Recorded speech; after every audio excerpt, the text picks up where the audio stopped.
Danny Flexen here for Seconds Out. Delighted to be joined by cruiserweight contender Richard Riakporhe. Richard, how are you? Yeah, very good, Danny. How you doing?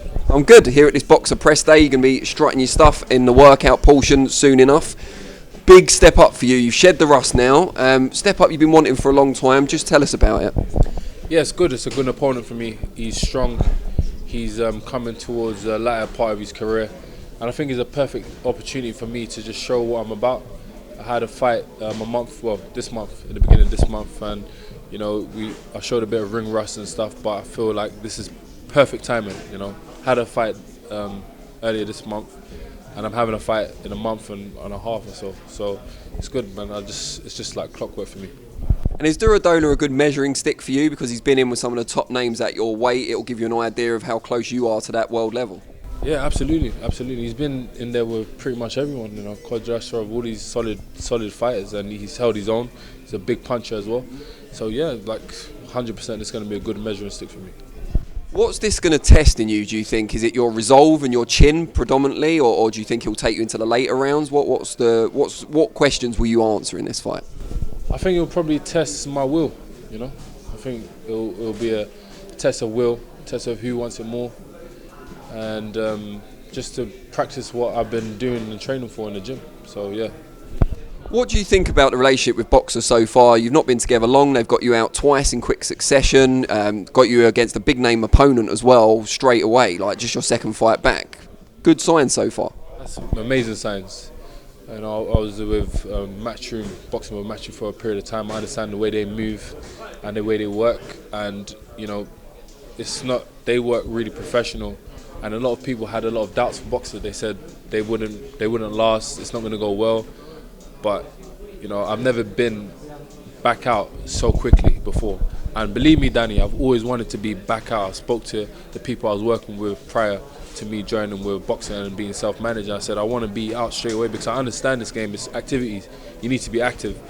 And they got me back out. I said I want to be back out ASAP. They said we got a show. Who you want a headline? Of course. That's what we're here for, you know what I mean? So it just shows that, you know, they're proper serious about what they want to do. They're really going for it, and it's amazing. You know, the turnout is good. The promotions has been amazing. You know, what more could I want, honestly? How have you adapted to being self-managed? You were looked after for a long time. Obviously, there may be qualms about how you were looked after, but now you have to do it yourself. How have you balanced that with your everyday, you know, training and getting ready for a fight? Yeah, it's pretty easy, you know. There's certain things which you just hire people to do.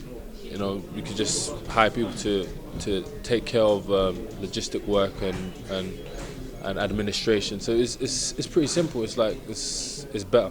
Let's just put it that way. And also have a say on what I do. You know, I don't need to answer to anybody.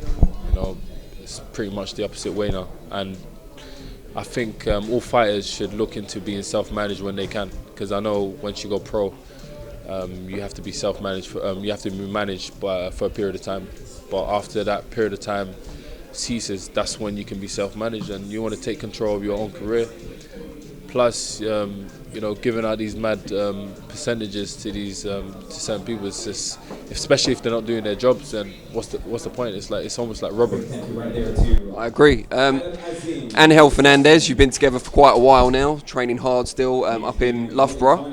Just tell us how that's progressed and what sort of things have you been working on most recently? To be honest, we've just been working on what we've been working on, just simple stuff. One thing you have to be careful of is not complicating things. We know what type of fighter I am. I'm a powerful puncher. You know, with me, the simple things work. I don't need to do all these Mayweather pads or whatever like that. It's just simple.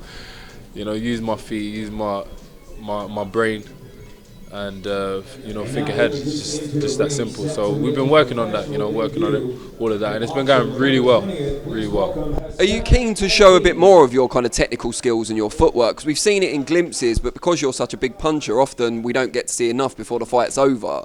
Would you relish getting in with someone who can take you those longer rounds and getting to show off a bit more of what you can do?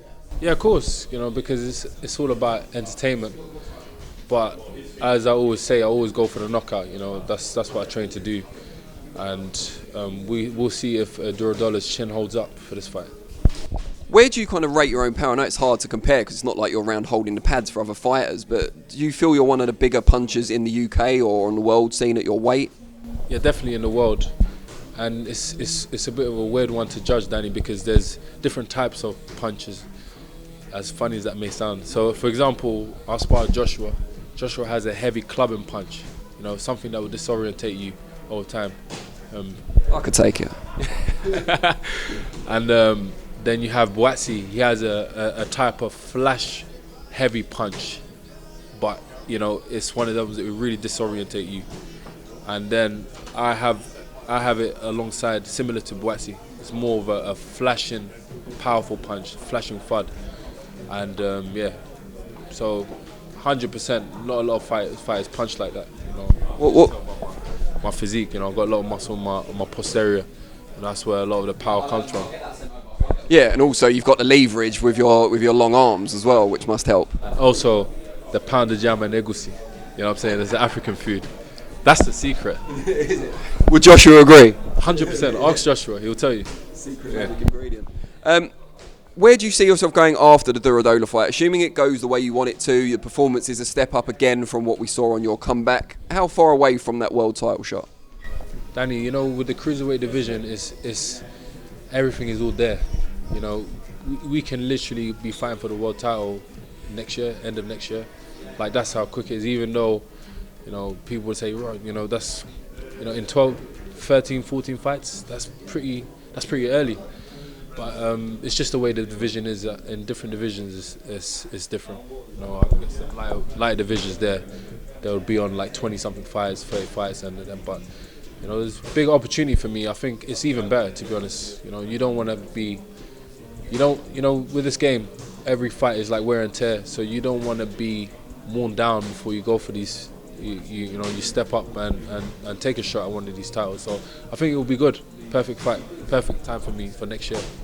Now, it'd be a bigger fight, commercially certainly, if it came against the WBO champion, who's a compatriot, in Lawrence Okoli. Would it mean more to you to take the title from him, or are you just happy to win a world title regardless? I think I wanted to win. My goal was just focus on winning the world title.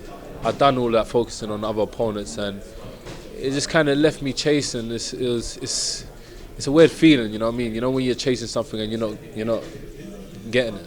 And I just thought, you know what? I'm just gonna focus on myself. As soon as I started doing that, everything changed. So what would be even better is if I get my world title and then we do a unification fight, because that's right there. That's what should happen. So depending on what he does, you know, I heard talks of him moving up to. He wanted to move up to heavyweight, so we'll see how that goes. But a unification fight in the UK, you know, similar to like Macreleni versus David Haye, that'll be big. Everybody would come out for that fight. You know, everybody will come out for the fight, and it'll be a solid fight. Great stuff, Richard. Always appreciate it, and yeah, can't wait to see your fight in November.